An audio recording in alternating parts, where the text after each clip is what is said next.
একটু আগে একটা নিউজ দেখতেছিলাম, মানে আমি জাস্ট ঘুমাতে যাব ওই মুহূর্তে জাস্ট এই নিউজটা দেখে আমি অবাক হয়ে গেলাম যে প্রথম যমুনা টিভি নিউজ করেছে অ্যানির গাড়ি থেকে ২ কোটি টাকা উদ্ধার হয়েছে এবং দুজন ব্যক্তিকে অ্যারেস্ট করা হয়েছে। ঠিক কিছুক্ষণ পরে যমুনা টিভি থেকে নিউজটা ডিলিট করে দেওয়া হলো। এরপরে নিউজ আসলো ৮০ লক্ষ টাকা সহ আম, তার গাড়িকে আটক করা হয়েছে। এই মুহূর্তে পুলিশ সুপার মনে হয় উনি, তো উনি এসে বলতেছে অনলি ১৫ লক্ষ টাকা এবং সমস্ত নথিপত্র নাকি ওখানে ছিল যে এই টাকাটা বৈধ টাকা এবং এই টাকা নির্বাচনে প্রচারণার টাকা।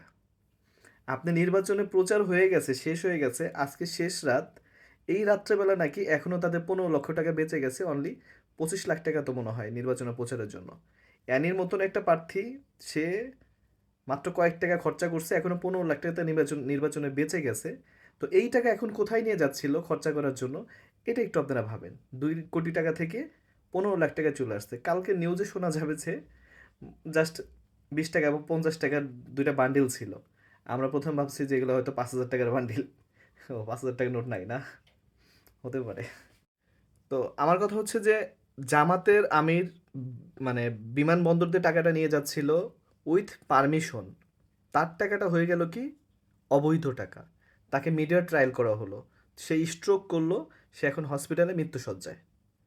আর অ্যানির গাড়িটাকে সুন্দরভাবে ছেড়ে দেওয়া হলো, ২ কোটি টাকা থেকে ১৫ লক্ষ টাকায় নেমে আসলো এবং বৈধ টাকা আছে। তারা নাকি সেটাও দেখেছে এটা বৈধ টাকা এবং কাগজপাতিও আছে। তো নির্বাচনে প্রচারের সময় আপনি এত কাগজপাতি আসলে কোথা থেকে গুছ করে রাখলো যে আজকে নির্বাচনের শেষ রাতে আমি যখন যাব তখন তো পুলিশ ধরবে, ওই টাইমে আমার কাগজ দেখাতে হবে। এত সুন্দর গুছগাছ করে টাকা কোথায় নিয়ে যাচ্ছিল?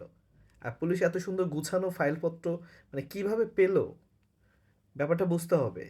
তো এই মানে প্রশাসন কখনোই ভালো হবার নয়। তারা সবসময় জাতিকে হতাশ করেছেন এবং আজকেও করলো। ফাইনালি ফাইনালি আজকেও পক্ষপাতিত্ব করতেছে। আগামীকালে নির্বাচন জানি না কি হবে, কিভাবে হবে এবং কতটা সুস্থ হবে, বাকিটা আল্লাহ জানে।